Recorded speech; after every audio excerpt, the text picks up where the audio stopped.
Bem-vindo a mais um Quem Paga a Conta. E dessa vez, além do nosso time excelente de especialistas na mesa, você vai assistir a uma verdadeira aula com um dos maiores economistas do Brasil. Diabo Loiro, o economista infiltrado, o economista que salvou o PT do próprio petismo. É assim que a mídia e muita gente do mercado se refere a você quando lembra do teu período, do Lula 1 ali como secretário de Política Econômica do Ministério da Fazenda, vivenciando todo aquele clima, aquela mudança de governo. E quando a gente olha para o passado, ou seja, para o retrovisor, o que você nos diz assim de maior legado que você lembre, que você deixou nesse período? E olhando de novo para o retrovisor também, o que você teria feito de diferente ou que talvez não deu tempo de compor naquele período? Eu acho que a transição em 2002, 2003, gerou uma incerteza natural, né? Pelo discurso, enfim, que alguns economistas ligados ao PT tinham, aquilo gerou uma incerteza muito grande, né? E aí, aquele começo de governo, que foi difícil, né? A inflação bateu, sei lá, 3% ao mês, né? Tinha uma dificuldade muito grande de financiar a dívida pública, né? O Banco Central com muitas dificuldades, mas felizmente tinha Arminio do outro lado, né? Foi uma agenda dura, difícil, né? Imagina, aumentar primário, subir o Banco Central, né? Com o Ilan, Beni e tantos outros amigos subindo juros, né? Mas acho que em 6 meses a gente conseguiu reverter tantas expectativas quanto os indicadores econômicos. O juro chegou a 26% mais ou menos nesse período, né? E era maior antes, né? A gente esquece, a gente reclama dos juros hoje no Brasil, Perfeito. A gente esquece quanto que já foi pior no passado.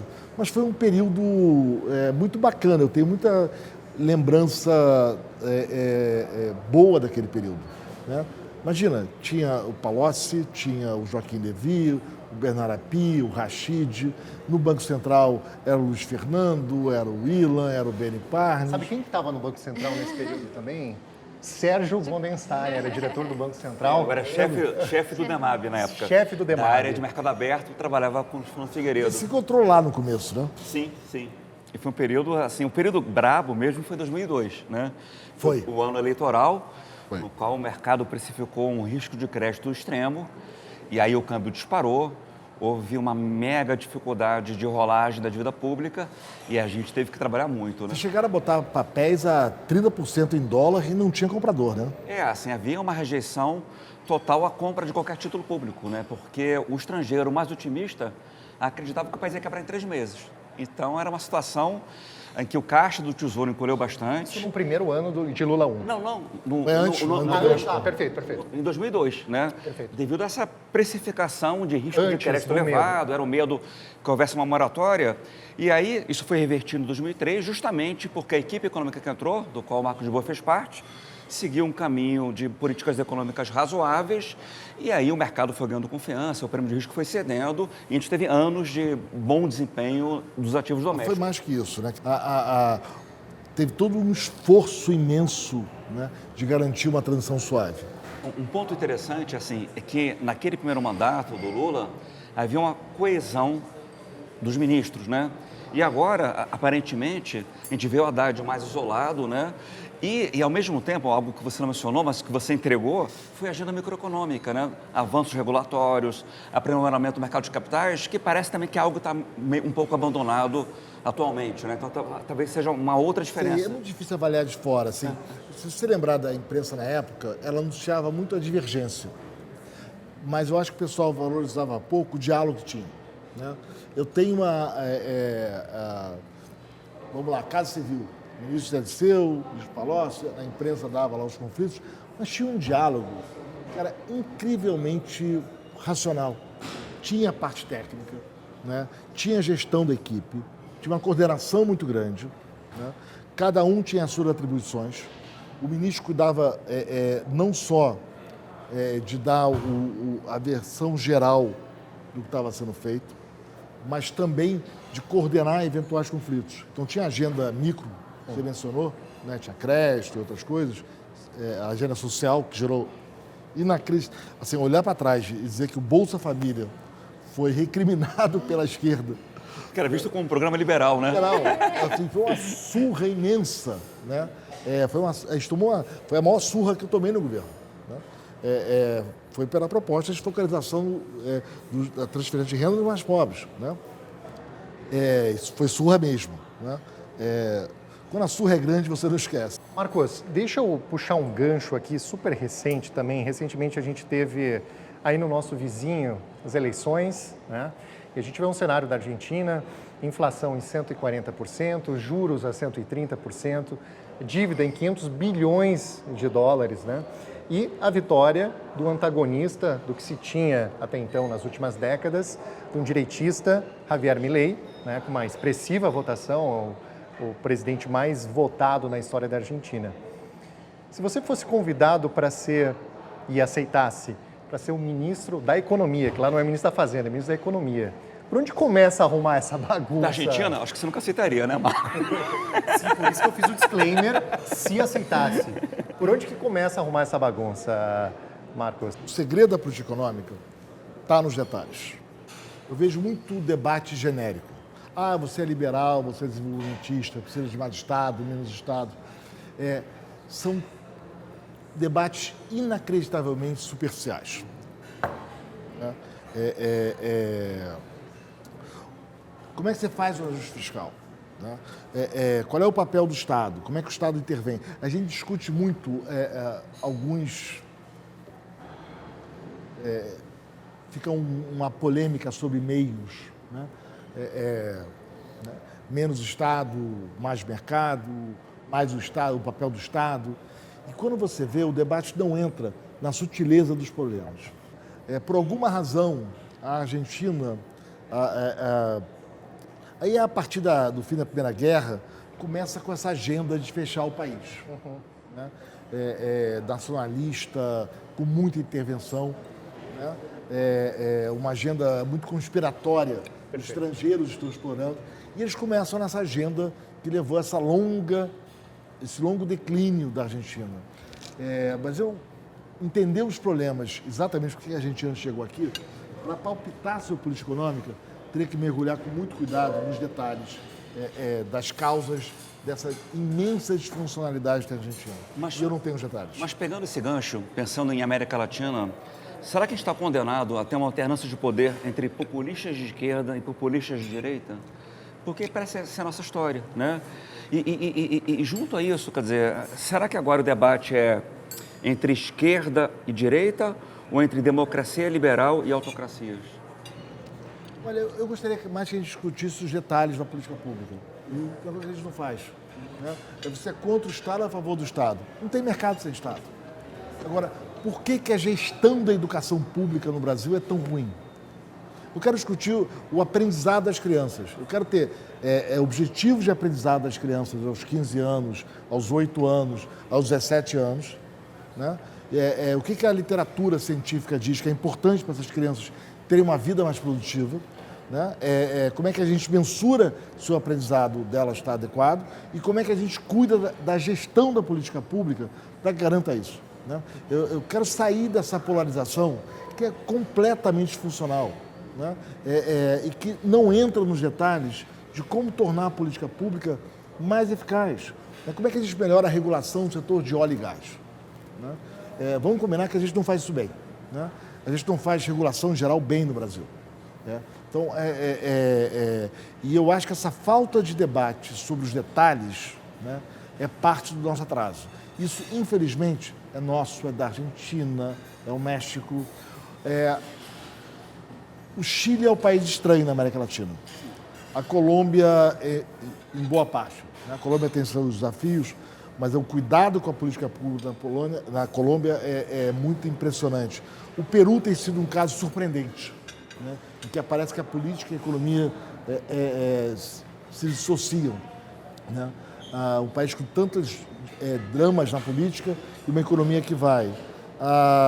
Mas, de novo, ou você entra no caso particular, nos detalhes, ou você faz afirmações genéricas que podem soar tão grandiosas quanto elas são irrelevantes. Deixa eu puxar um gancho aqui para o Felipe, introduzir o Felipe também à conversa. E me corrija se eu estiver errado, Marcos, mas eu acompanhei um tempo atrás, uma palestra tua, que foi muito interessante e concordo 100% com o que você falou, numa empresa do setor automobilístico, né? Que você foi brilhante, deu um show e lá na frente da turma disse, olha, inclusive eu acho que tem que acabar alguns subsídios, inclusive que há décadas vocês, desse setor em específico, surfam. E aí eu queria levantar a bola para você, Felipe, e já entrando num gancho de reformas, o que a gente tem que fazer e tudo mais, não há muitas muletas ainda que a indústria surfa com o governo, e é um bom momento para a gente discutir isso. O que é importante colocar é o seguinte, quando você vai olhar o benefício, o empresário chega lá e fala assim, secretário, governador, olha, porque eu estou investindo, porque eu estou produzindo não sei quantos mil empregos, porque se tirar a gente vai embora para outro estado. E cadê a avaliação disso? E você, quando entrou lá no governo Lula, com certeza já tinha também essa pretensão de começar a olhar com lupa, né, o que estava sendo feito no orçamento e buscar promover essa coisa da avaliação, que eu acho que nós estamos patinando nisso até hoje. Tudo bem que avançou, tem o CEMAP, né, que é aquele núcleo que foi criado no Executivo Federal para avaliar, mas nós temos 500 bilhão de gasto tributário. Ah, mas a conta da Receita Federal é mal feita, que seja metade. É uma fábula de dinheiro, é um Bolsa Família e meio, se for metade, que está indo para regime especial da indústria química, para o setor automotivo, para a Zona Franca de Manaus, para o Simples Nacional. E quando você vai olhar cada gasto tributário, tem uma razão de ser, tem um dono, ou alguns donos. É mais difícil do que cortar gasto. Então, se você puder falar um pouco como é que a gente sai disso, como é que introjeta no processo orçamentário, que é um negócio super antigo e amarrado, essa coisa moderna da avaliação de política pública. Na questão da indústria automobilística, foi um evento para o setor, né? E o que eu disse no evento é que acho que quem tinha me convidado não gostava muito das lideranças do setor, né?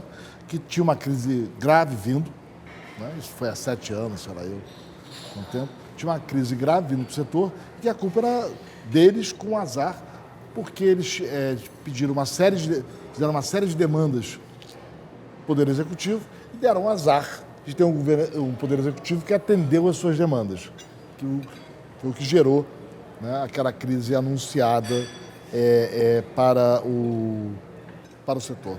Tem uma característica, né, eu acho que é uma característica latino-americana, com exceções, falei do Chile, falei da Colômbia, mas tem uma característica da grande maioria dos países latino-americanos, que é essa imensa facilidade, né, dos grupos organizados a conseguirem favores do Estado, né?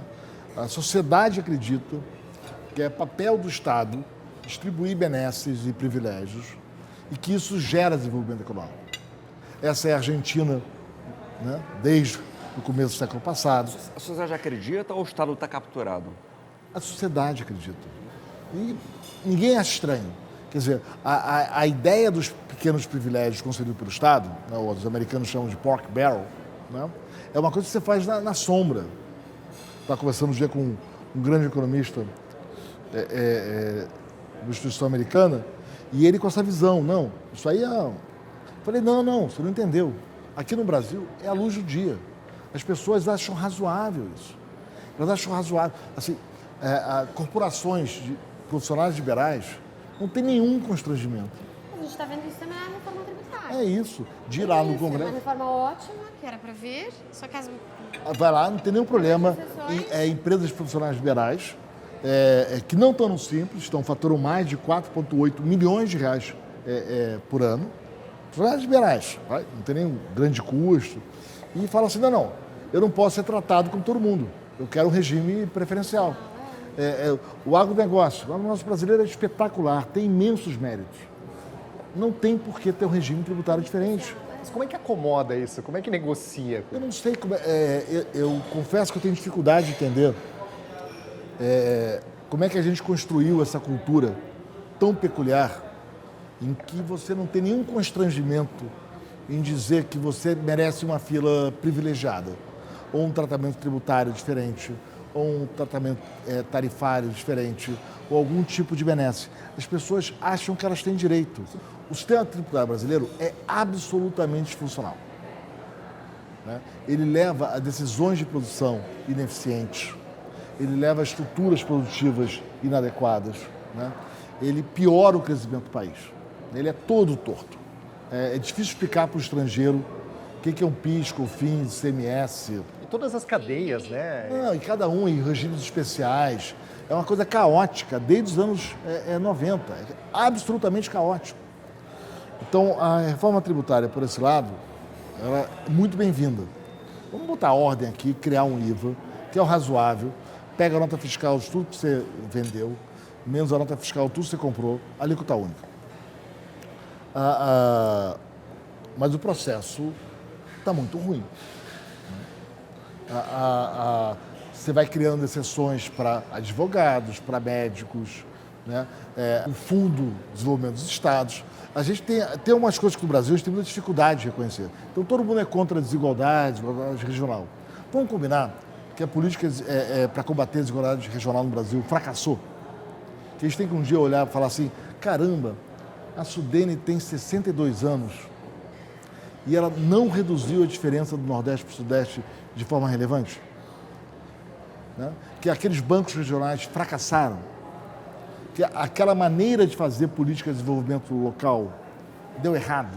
Por uma alocação ineficiente de recursos e órgãos capturados, né, por setores políticos. Né? E também por diagnóstico falta de treinamento da burocracia local também, porque você fica enfiando dinheiro nos estados e nos municípios e não dá o treinamento para ter um projeto, por exemplo. Não tem ninguém que saiba, por exemplo, apresentar no município... Pega aqui em São Paulo mesmo, município pequeno, 30 mil habitantes. Precisa contratar um contador que saiba apresentar o relatório da Lei de Responsabilidade Fiscal. Imagina que vai saber usar o dinheiro para fazer um projeto relevante que vai gerar desenvolvimento local, etc. Então, acaba o dinheiro sendo apropriado pela burocracia local ou em coisas que não geram desenvolvimento, né? Primeiro tem umas fantasias, né? Desenvolvimento é botar uma fábrica, né? E aí as pessoas do Brasil confundem indústria com a fábrica de montagem, com a manufatura. A indústria clássica, né, do século XIX, né, que promoveu uma gigantesca transformação no mundo, ela era perto das cidades, né, e ela combinava todas as atividades de produção, de inovação e de gestão. E tinha alto valor agregado, né? Tinha alto valor agregado. Não era uma montadora, simplesmente, né? O que houve pós-Segunda Guerra Mundial, isso é um fenômeno que as pessoas dão pouca atenção, é que aquela velha indústria, ela foi desmembrada. Primeiro, o custo da terra subiu muito nas cidades, imensamente. Segundo, o custo de transporte caiu absurdamente. Hoje, por centavos, você pega uma camisa da China e chega no Brasil. Então, aquela velha indústria, ela não existe mais. Ela foi desmembrada. Você tem a parte de gestão, de inovação, né, de marketing, de gestão de recursos, que fica no país de origem. E aí você vai levando para longe a grande planta, que é apenas de montagem. Então, a Apple está lá em São José, né? O centro de inteligência da Amazon está onde está, e de outras empresas. Agora, e a parte de montagem? Não, a parte de montagem, que é uma parte de baixo valor adicionado. Automóveis, a parte de concepção está no lugar. O que vem para os países subdesenvolvidos é a parte de montagem. As pessoas chamam isso da grande indústria, com o mito que isso gera valor adicionado. A má notícia não gera, né? Se você levar em conta o custo de capital envolvido ali, é muito baixo.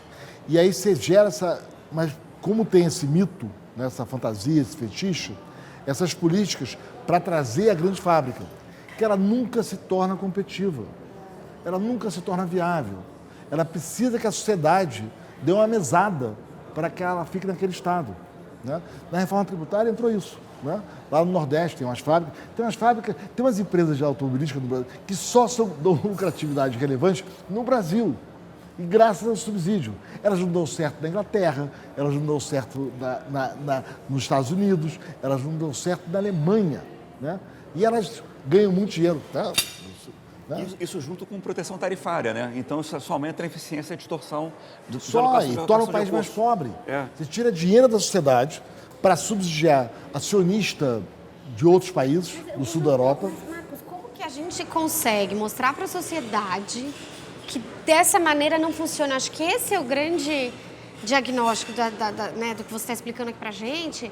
E meu ponto é como que muda isso? Porque se a sociedade não se mobilizar a essa mudança ou não entender o papel dela de eu não vou lutar pelo subsídio, não parece ter mudança mesmo. Mas a gente tem que lembrar quem representa a sociedade, que está lá de forma democrática, brigando por uma exceção e outra, e que não faz essa roda girar como deveria, que são os deputados, são os senadores, com algumas exceções. Não é, Marcos? Olha, eu tenho muito respeito pela política, tá? E a minha experiência com a política, eu acho que ela sempre foi muito boa. Eu não tenho nada a me queixar, eles podem se queixar de mim, mas eu não me queixo deles. Né? Eu acho que o problema vem da sociedade. Da sociedade. Na hora que você vê instituições como a OAB, que já foi liderada pelo Raimundo Faora, um intelectual não só impressionante, mas como um homem de muita coragem e liderança na luta contra a ditadura. E defender privilégios para advogados, seus escritórios que faturam mais de 5 milhões, até 80 milhões de reais por ano, vamos combinar? Tem algo de errado com o país. Lideranças de médicos, né? Escolas privadas de São Paulo, que cobram mensalidade de 5, 10 mil reais, universidades privadas, e aí falam, não, veja bem, eu não posso pagar imposto. Né? Eu não sei responder a sua pergunta. Como é que a gente criou um país em que o oportunismo mais torto é tão valorizado? Eu não sei. Né? O que eu sei fazer é apontar essas situações. Sérgio, puxando aqui um tema super atual e que a gente debate bastante lá na Warren, nós acreditamos na Selic, aí falando de Selic, a 9% ao final do ciclo, ou seja, no final do ano que vem, né? E você que já esteve, a gente citou aqui no começo da nossa conversa, você que já esteve lá no Banco Central, aquela pressão toda do presidente Lula ao Banco Central, na tua visão, isso diminuiu? Está um pouco mais calmo esse cenário? Vamos lá, ao longo desse ano, ainda mais no período recente, o comportamento dos ativos domésticos esteve muito atrelado ao ambiente externo. Basicamente o quê? Os juros de longo prazo nos Estados Unidos subiram, isso reduziu o apetite a risco em mercados emergentes, e aqui no primeiro momento, então, o real depreciou, a bolsa caiu e a curva de juros se deslocou para cima. Já a partir de novembro, a gente observou uma reversão parcial desse movimento lá fora. Pegando a taxa de 10 anos nos Estados Unidos, ela saiu de 5% para 4,40%. Por que aconteceu isso? Houve dados mais fracos no mercado de trabalho, a inflação desacelerou, o próprio Fed baixou um pouco o tom e alguns investidores também falaram assim, olha, 5% aqui já é muito. Isso aqui já vale aplicar nesse patamar, melhor do que comprar a Bolsa Americana. Com esse recuo das taxas lá fora, os ativos domésticos se recuperaram, só que, assim, olhando um pouco para frente, eu vejo assim, o risco doméstico maior do que o risco externo. E o principal risco doméstico é a execução da política fiscal. Qual então o risco? Se mais à frente, assim, houver uma execução ruim da política fiscal, ou o governo partir para políticas heterodoxas via aumento de crédito subsidiado, isso pode gerar uma depreciação do real, um aumento do prêmio de risco e o Banco Central, portanto, ser obrigado a interromper o ciclo num patamar mais alto. Andréa. E é legal a gente começar a falar de inflação justamente por esse ponto do câmbio, né, do real. O real, ele tem uma importância muito grande na inflação brasileira, que a gente chama que tem muita inflação importada, né? E o real apreciado, ou seja, valendo mais, né? A gente tendo um poder aquisitivo melhor, a gente até brinca, vamos para a Disney, porque o real está 4,50 nesse patamar. Ajuda muito a inflação e ajudou a inflação, o real estável, entre 2022 e 2023 para conseguir continuar trazendo a inflação, desacelerando e trazer a inflação para patamares mais baixos, né? Que lembrando, a gente terminou o ano passado com uma inflação muito alta desses bens que são importados. Então, inflações assim acima de 8%, 10%, que a gente vai encerrar em torno de 2% esse ano. E outro ponto importante, Paulo, é a inflação de serviços, justamente para o ponto da política monetária que o Sérgio comentou. Então, quando a gente fala da inflação de serviços, é o restaurante, o dentista, os serviços médicos e, acho que é bastante interessante a gente comentar, a passagem aérea, né? O avião, que todo mundo fala. Isso interessa para muita gente. Isso interessa para muita gente, pega todo mundo, né? Que vai viajar ou não vai. Então, realmente, esse desempenho, né, da inflação de serviços e tem a passagem aérea, ela foi muito forte, ela tem sido, e aí por várias razões. A matéria-prima, o combustível, que subiu bastante e agora ficou um pouco mais estável. Então a gente teve também, na época da pandemia, tudo ficou muito parado, essa inflação de serviços, né? As empresas aéreas deixaram de voar e depois veio tudo de uma vez quando abriu a economia mundial. Então a inflação elevou-se bastante, essa parte de serviço e principalmente a passagem aérea que a gente está falando. Depois isso ficou estabilizado e até está voltando um pouquinho agora. Mas a inflação que o Banco Central olha, para ajudar um pouquinho a gente falar de Selic, que é a inflação que a gente chama de núcleos, que tira todas essas volatilidades, ela surpreendeu positivamente a maioria dos analistas com o desempenho de uma desaceleração contundente. E isso veio principalmente por conta dos serviços essenciais que a gente tem para a economia e para a população. E contraditoriamente, porque a taxa de desemprego está no low histórico, o que normalmente na mínima histórica, né? Desculpa, na mínima histórica, exatamente. A renda real do trabalhador continua em um patamar elevado e a gente tem uma desinflação acontecendo importante. Então, o diagnóstico disso é que há uma mudança estrutural acontecendo e que a desinflação vem ocorrendo não necessariamente por o que a teoria clássica monetária poderia explicar.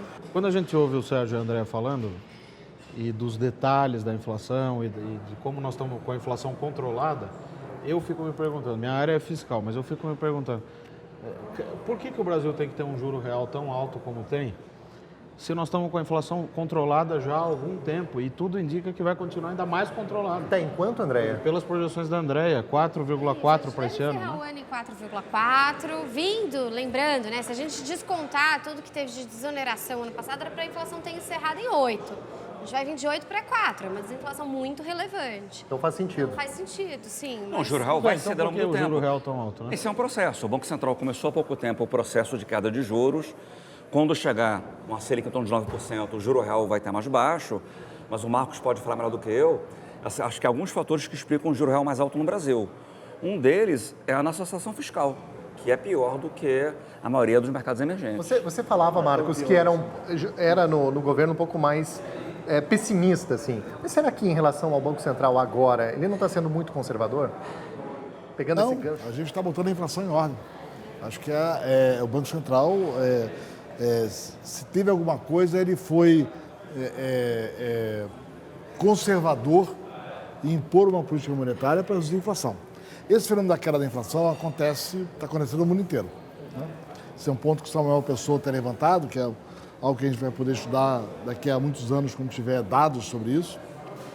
Mas que a adoção do regime de meta de inflação por tantos países permitiu essa notável, né, redução da inflação com tão pouco custo social. Isso foi impressionante, né? A gente não esperava que o ajuste monetário para botar a inflação em ordem custasse tão pouco quanto custou. A questão é, por que a taxa de juros no Brasil, que evita a inflação, é tão alta? Quer dizer, inflação ninguém quer. Se a gente baixar a taxa de juros demais, a inflação volta, né? A gente lembra 2011, né? Com a inflação ainda alta, bem acima da meta, teve uma pressão. Enfim, um bastidor aí, eu acho que não é o caso de entrar, mas o Banco Central resolveu inovar. Governo Dilma. Ele resolveu baixar os juros com a inflação ainda acima da meta. Para quem está nos Foi ouvindo, ousado. Guido Mantega, né? Dando nomes. É isso? Foi o período do Que era o ministro da Fazenda e no Banco Central. Alexandre Tomini. Então o grupo resolveu ser ousado, reduziram a taxa de juros de forma inesperada, todo mundo surpreso. E a ideia é que juros mais baixos gera crescimento. Pois é, deu tudo errado. A inflação voltou a subir, a economia continuou desacelerando, A taxa de criação do emprego continuou caindo, Os juros de longo prazo subiram. os juros de longo prazo subiram, né? Deu tudo errado. Foi assim, foi um... Caos. Deu exatamente o inverso Sim. que as pessoas que defendiam a criatividade imaginavam, né? Razões pelas quais o juro do Brasil é mais alto. Acho que tem vários. Acho que você mencionou bem, Sérgio.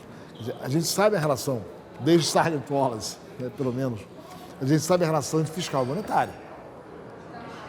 Ambas são parte da política pública de transferência intertemporal de renda, né? E se o fiscal está desarrumado, o monetário, como é que faz? Então, a gente tem um problema no Brasil grave fiscal. O Brasil é um país muito peculiar. Eu tenho dificuldade de explicar isso para estrangeiros. Assim, todo o país do mundo está acostumado a poder ter uma discussão sobre fazer ajuste fiscal. Todo o país. O Brasil não. O Brasil, o ajuste fiscal não é viável. Deixa rolar. Não é possível, legalmente. As despesas públicas, elas estão contratadas. 93,5%. Estão contratadas em cláusulas pétreas da Constituição. Nem emenda constitucional resolve. Você pode mexer na despesa pública, quase nada. 6,5% para Você pode fazer na despesa pública, mais ou menos, porque agora tem as emendas parlamentares, você tem o novo fundo emergencial que está saindo dessa reforma tributária, que o governo achou que não é muito caro. Ele é muito caro. O governo errou nisso. Para políticas que fracassam há 60 anos, pior ainda. O que você pode fazer no Brasil de reforma fiscal é evitar que a despesa aumente. Acabou. Então, essa é a síndrome brasileira. Na hora que o Estado tem muito dinheiro, aquilo é capturado por corporações, aquilo vira despesa obrigatória, e aí depois, se a maré muda, você não tem como fazer ajuste. A quantidade de projetos de lei para ajudar municípios em Brasília, que agora estão com a corda no pescoço, pelo que fizeram de aumento de gastos, é impressionante. Esse vai ser um tema na eleição do ano que vem. Quer dizer, o Brasil é um país estranho. Você está bem, você vai gastar com os mais pobres, vai cuidar da política social, vai melhorar a qualidade da política pública? Não. Esse dinheiro é capturado pelas corporações, públicas e privadas. Depois, quando os tempos são mais difíceis, você não consegue reduzir. Qual é a saída? Aumento da carga tributária. Ou de uma maneira direta, que não é a prática brasileira, ou dessa maneira criativa que o fisco gosta, né? E aí vale o federal. Você escreveu um artigo recente falando justamente dessa criatividade do governo, né? É impressionante. Assim, como as interpretações das leis vão sendo alteradas com frequência. Você pega as decisões do CARF, né? Na época com voto de qualidade dos auditores, né? Você pega as autuações. Você tem uma criatividade que o governo tem que arrecadar. Eu tenho um problema, eu tenho que pagar uma conta. Gente, me resolve aí. E aí tem uma criatividade preocupante, né? Que o nosso sistema tributário, muito mal feito, muito mal concebido, com regras incrivelmente complexas, e um judiciário conivente com isso, permite. Olha, vamos criar um embate aqui, né? Isso que eu queria, tá? Vamos chamar o salto aqui, com né? todo o respeito, Marcos. Em resumo, tá, Felipe? Em resumo.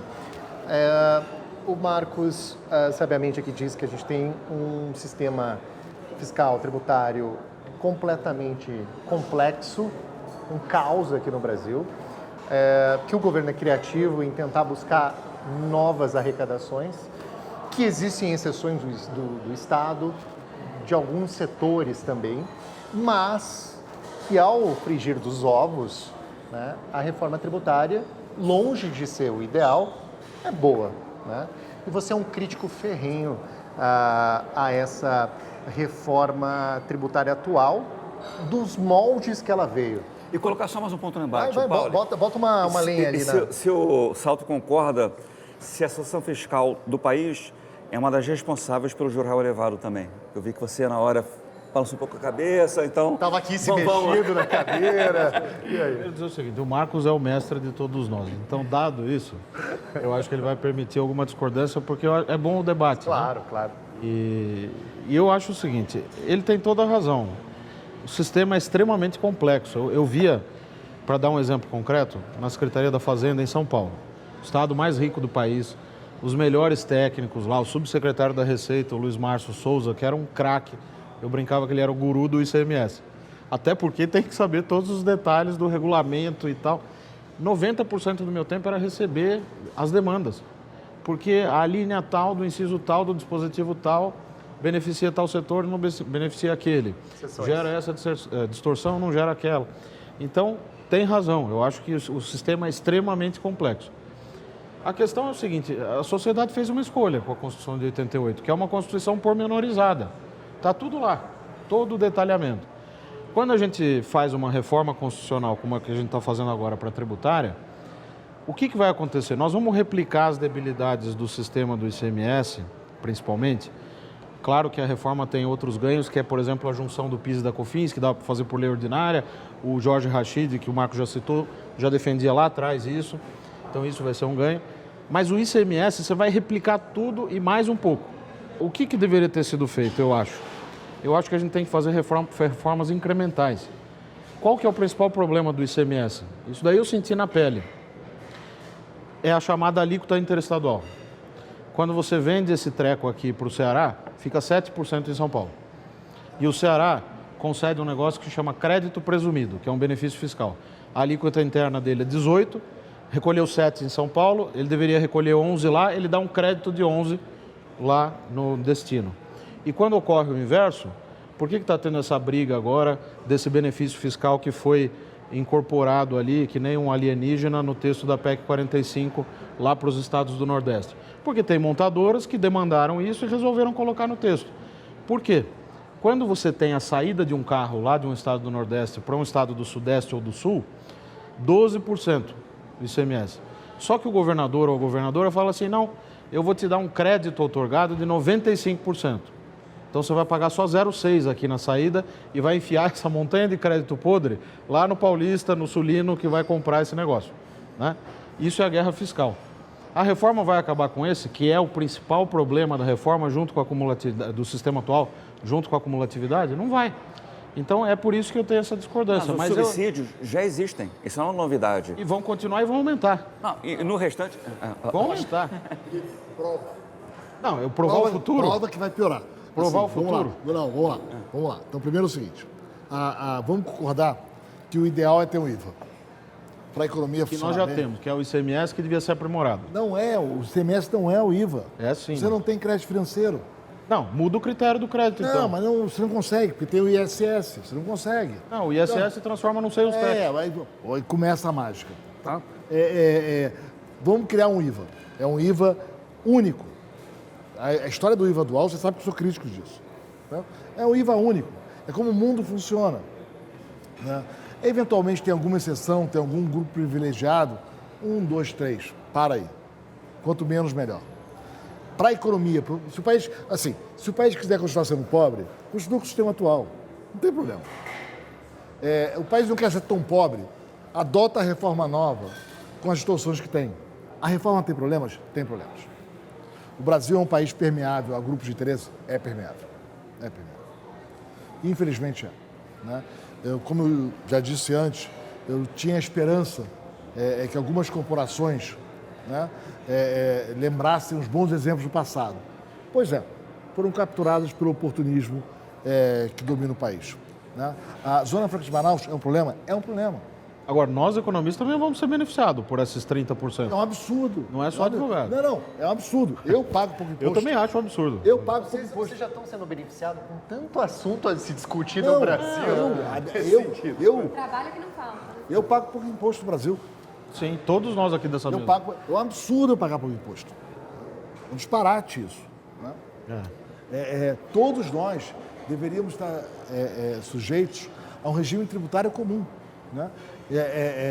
Tanto nas empresas, quanto na decisão de consumo, quanto na renda. Né? Mas, enfim, voltando ao tema, né? É claro que a Zona Franca de Manaus é um problema. É um problema que nós criamos, né? Teve esse disparate de imaginar que era viável indústria, né, na região de Manaus para abastecer o Brasil, né? Do ponto de vista econômico, aquilo é um disparate, né?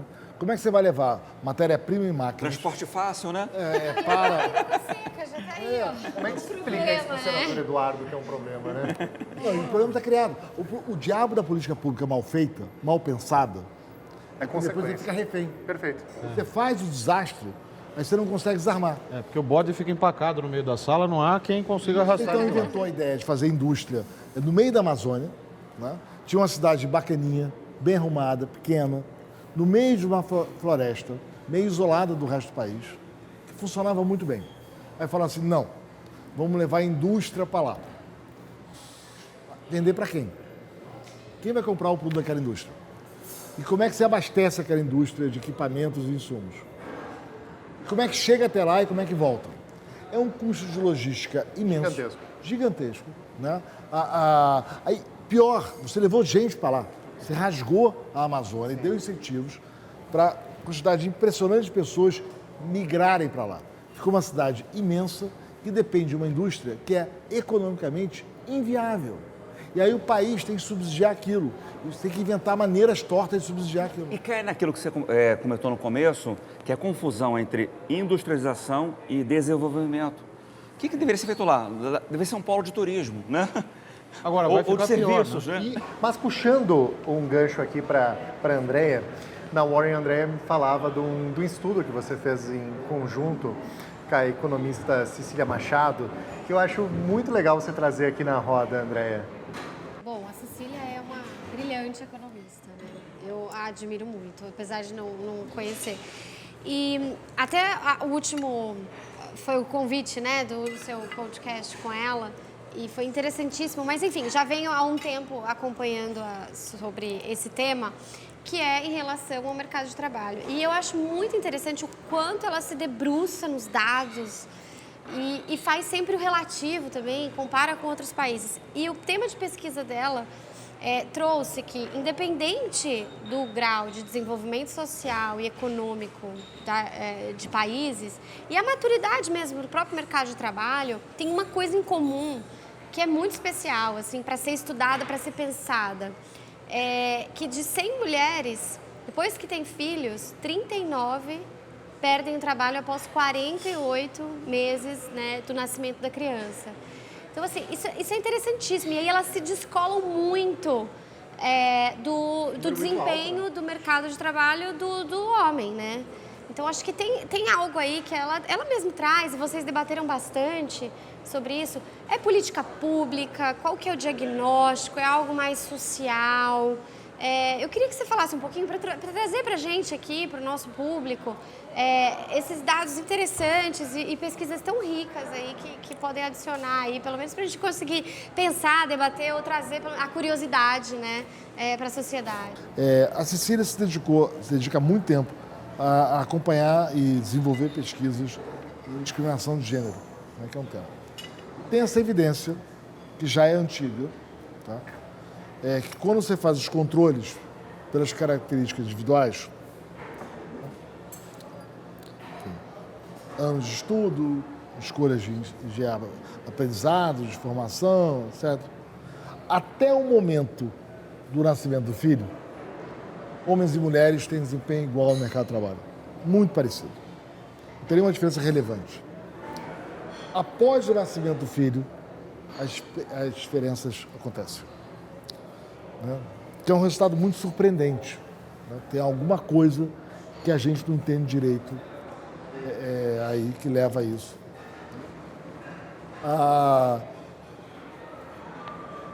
Como é que você lida com essa questão? Vai utilizar licença parental? Pai e mãe saem juntos ou em momentos subsequentes para cuidar da criança? Como é que você lida com isso? Né? Esse é o tema, inclusive, da pesquisa da Cláudia Godin, que ganhou o Prêmio Nobel de Economia esse ano. Né? Tem um livro bacana, muito importante sobre isso, que ela sistematiza a pesquisa aplicada sobre isso, que saiu esse ano, eu acho. Foi. Né? A gente não sabe.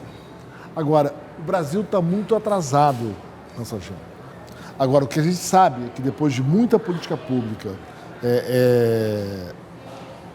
e muita pesquisa com microdados, sobrevive esse fato de que o nascimento do filho ou da filha cria uma disparidade no mercado de trabalho.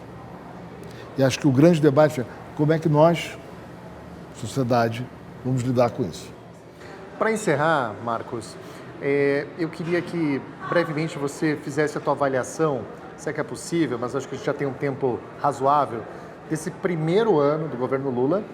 E você nos falou aqui que você era muito jovem quando você passou pela Secretaria do Ministério da Fazenda. Mas hoje muito mais experiente, que conselho você daria para quem está lá? O que eu aprendi com a idade é não dar conselho. Eu cometi tantos erros na minha vida, né? A avaliação.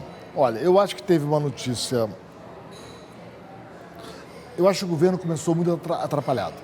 Acho que a PEC da transição, a maneira como ela foi debatida, né? A falta de cuidado técnico com os problemas que ela trazia, né?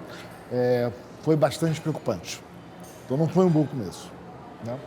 Ela foi politicamente mal conduzida, tecnicamente mal conduzida, economicamente com um valor estrambelhado, né?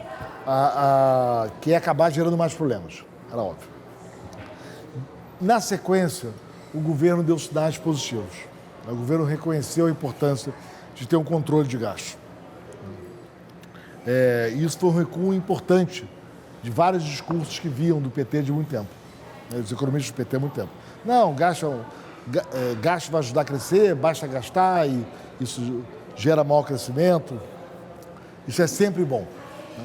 Então, o reconhecimento de que tinha que ter algum controle de gasto foi uma boa notícia, né? Que o Felipe estava mencionando até antes. Quando veio o arcabouço, eu fiquei preocupado, porque ali faltou técnica, tá? Então, ali pareceu uma solução de compromisso.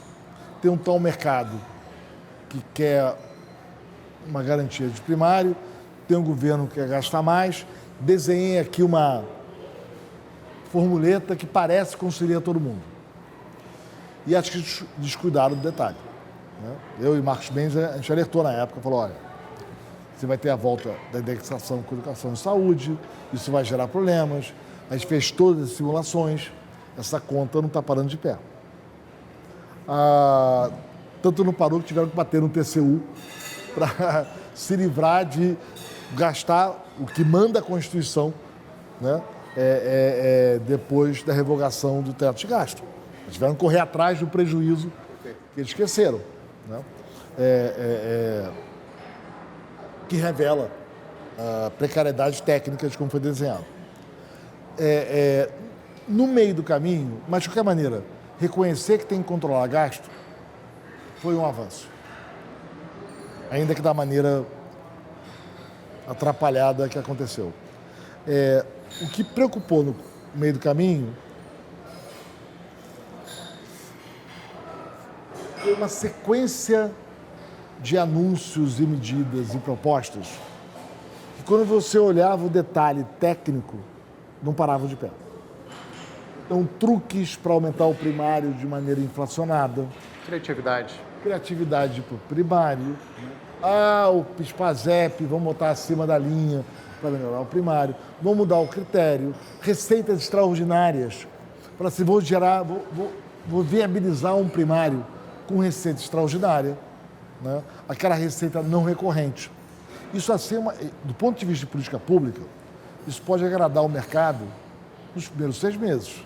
Daqui a 2 anos, se prepara. A conta vem. Isso é que nem adolescente que faz farra e um dia a conta cai. Marcos, muito obrigado pela tua participação, por ter aceito o nosso convite. E eu acho que nada mais justo que um brinde aqui ao nosso convidado.